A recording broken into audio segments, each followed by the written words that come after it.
আজকে ফ্রিজ খুলে দেখি কয়েকটা ইডলি পড়ে আছে, মানে বানানো ইডলি, কিন্তু সাম্বারের ডাল শেষ হয়ে গেছে। এবার ইডলিগুলোর তো একটা ব্যবস্থা করতে হবে, তো চট করে বানিয়ে নিলাম এই একটা খুব সহজ ব্রেকফাস্ট। কিছুই না, তেলের মধ্যে প্রথমে হিং আর সর্ষে কারি পাতা ফোড়ন দিয়ে পেঁয়াজটাকে একটু ভেজে নিলাম, তারপর একটু নুন দিলাম, একটু হলুদ গুঁড়ো দিলাম, আর তোমরা চাইলে এর মধ্যে আরও ভেজিটেবলস অ্যাড করতে পারো, আমার কাছে ছিল না তো আমি এই কটাই দিয়েছি, আর একটু চিনেবাদাম।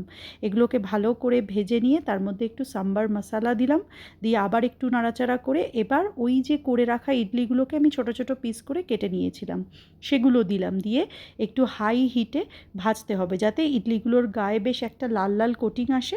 যখন অলমোস্ট রান্না শেষ তখন উপর থেকে একটু কাশ্মীরি লাল লঙ্কার গুঁড়ো, কুচো লঙ্কা, মানে লঙ্কা কুচো করে দিলে, আর একটুখানি সাদা তিল ছড়িয়ে নাও, ব্যাস আমাদের ইডলি দিয়ে একটা খুব ইজি ব্রেকফাস্ট রেডি। খেতে কিন্তু খুব ভালো লাগে, তোমরা একবার ট্রাই করে দেখতে পারো।